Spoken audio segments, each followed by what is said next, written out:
Hej så sammen.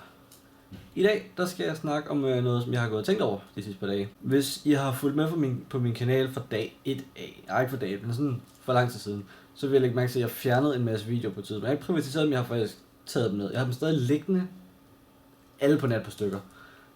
Og nu har jeg så besluttet mig for, at jeg gerne vil lægge dem op igen. Fordi mange af dem er faktisk gode nok. Jeg ved ikke lige, hvad jeg har tænkt. Men jeg har en hel masse liggende. Jeg har en masse vlogs, jeg har nogle teoriprøvevideoer, hvis der er nogen af jer, der kan huske dem. Jeg har nogle sketch, jeg har en ekstra sketch, 2 måske. Så har jeg nogle gamingvideoer og lidt andet, som jeg tænker, jeg vil lægge op i løbet af det næste stykke tid. Jeg laver en lille før teaser video ting eller andet, før jeg ligesom lægger det. Det kan godt være en time før eller et eller andet.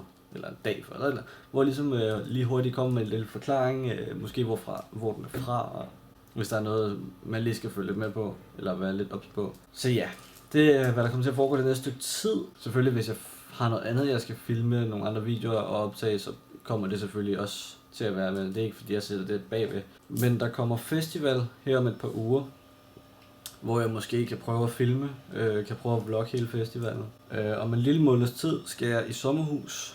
Så der kan jeg måske også filme lidt, så altså til den tid, der jeg ikke er nok halvvejs. Altså, jeg har 3 teoriprøvevideoer, som jeg lægger ud på en søndag. 3 søndage i træk. Så lige de dage, at de kommer, der kommer der ikke til at være andet. Jeg har lige været i bad, derfor mit hår det sidder lidt lort til. Så, men jeg tænker, at den første video, jeg vil lægge ud, det er en lille sketch, jeg lavede på efterskolen. Det var den første uge på efterskolen, hvor vi skulle lave en engelsk øvelse. Vi skulle lave en lille video, hvor vi skulle bruge nogle bestemte ting. En handske. Vi skulle bruge sætningen Say hello to your brain på engelsk. Og så skulle alle være med, tror jeg. Den med alle var med, den fik vi ikke, fordi vi manglede at få filmet den sidste del. Jeg lavede også en video med Oliver, eller Ogge, som jeg var hjemme ved i nu sidder jeg og peger det, fordi at jeg har min skærm her, hvor jeg har nogle sketch-videoer i en mappe, og så har jeg min kanal her på mit tv. Så det er derfor, jeg ligesom sidder og vifter og peger og kigger. Jeg skal også snart have gjort noget om på det her værelse, så der kommer jeg nok også til at filme til den tid. Der kommer til at ske mange ting. Næste video, der er på vej efter den her, det er den lille korte sketch. Og jeg vil ikke spoil, hvad der sker, men vi ses næste gang.